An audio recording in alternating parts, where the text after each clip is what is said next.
بسم اللہ الرحمن الرحیم۔ اللہم صلی علی محمد وعلی آل محمد۔ Welcome to my channel Urdu Islamic centre. صحابی نے عرض کیا تھا کہ یا رسول اللہ صلی اللہ علیہ وسلم میں نابینا ہوں، مجھے نظر نہیں آتا، اجازت ہے گھر میں نماز پڑھ لوں؟ تو میرے کریم علیہ السلام نے فرمایا تیرے کانوں میں اذان کی آواز جاتی ہے؟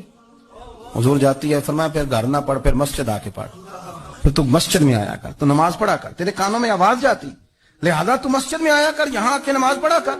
بہت سارے لوگ ہیں عدم دلچسپی، ہاں گھر میں بھی نماز پڑھنی چاہیے، مشکات میں حدیث ہے، نبی پاک علیہ السلام نے فرمایا اپنے گھروں میں مسجد بناؤ، یعنی ایک جگہ مخصوص کرو وہاں جہاں صرف نماز پڑھی جائے۔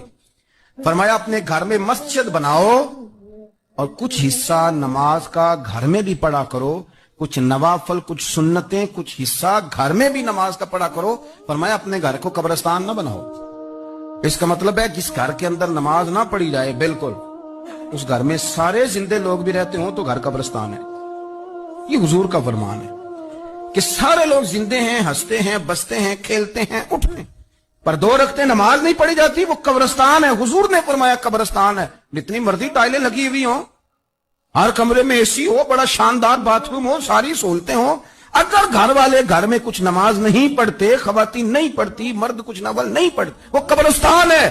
میری ویڈیو کو لائک کریں اور زیادہ سے زیادہ شیئر کریں تاکہ صدقہ جاریہ کا ثواب آپ کو بھی ملتا رہے، اور میرے چینل کو سبسکرائب کرنا نہیں بھولیے گا۔ جزاک اللہ۔